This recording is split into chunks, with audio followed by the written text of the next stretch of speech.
morning, everybody. Welcome to another Daily Market Report brought to you by Mike Bjork. Today is Tuesday, and it's August 17th. We got two items here on the economic report. So, as you can see here, we'll start off with Empire State Index for the month of August. This is an index that gauges the manufacturing in the New York region. In July, it jumped up to 17.2 after 3 months of negative activity due to lockdowns of the pandemic. However, August came in a bit disappointing, down to 3.7. They were hoping to keep it in the same range of 17, and it disappointed by dropping quite a bit down to 3.7.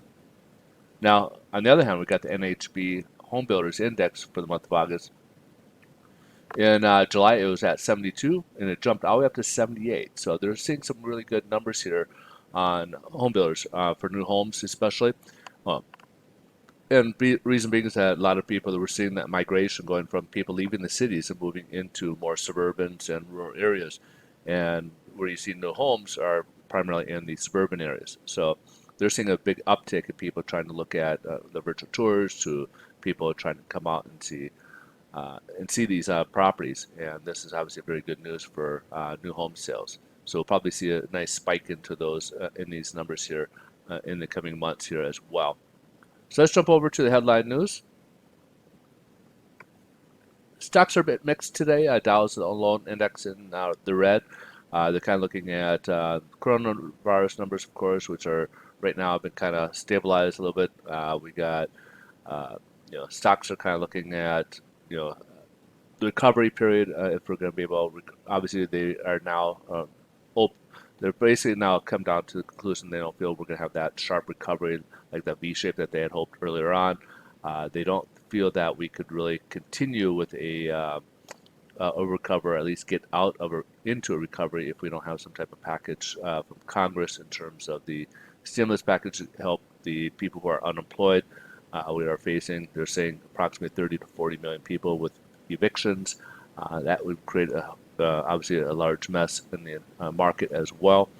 So a lot to work on there, and these are stuff that investors are kind of watching a little bit right now as a result. So let's go ahead and take a look, see what the bond market is doing and what mortgage rates are and how they're moving today.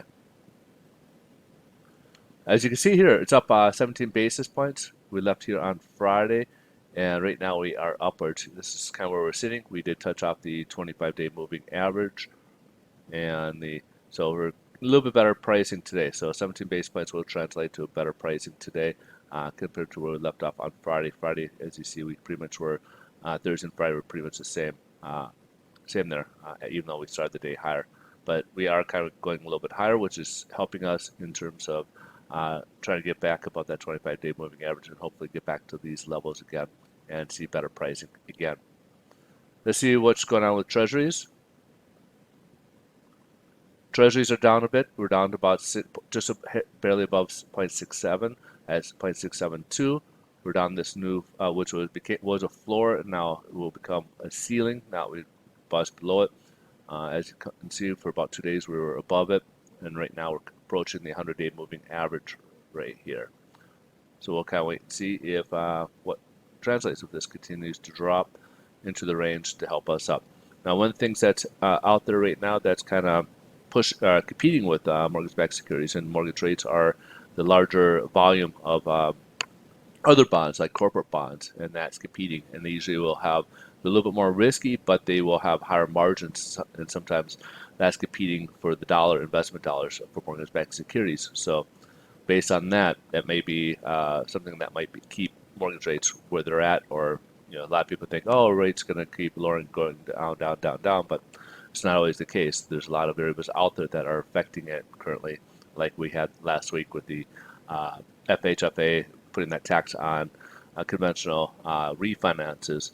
But we also get little things like this where we get competition in these auctions in terms of corporate bonds versus mortgage-backed securities. And these are government entities, and they try to sell on Wall Street, and not always the investment dollars are always competing for investment dollars. And then also they're competing with stocks, equity markets as well. So these are all kind of things that can, again, play a big difference in what affects mortgage rates. And the last thing we want to do is see the Fed drop rates even further because we're pretty much at zero. And if they go into negative rates, that's not a good thing for anybody. And sometimes that has the adverse effect on mortgage rates, where we will sometimes mortgage will reside, because that means that they're trying to fuel inflation, and the worst enemy for bonds is inflation, because that will erode the value of those bonds over the course of time. So keep those in mind. Hope you guys have a great rest of your day. Thanks so much for watching, and we'll stay tuned. And you can I'll give you some more information at the end of this video with the link below in the description, and you can get more mortgage information. If you have any questions or anything, need assistance on purchases or refinance, I am a loan officer, work with a national lender. We can help you out with that as well. You can contact me through that website. You guys have a great rest of your day. Thanks so much for watching. See you in tomorrow's video. Bye-bye.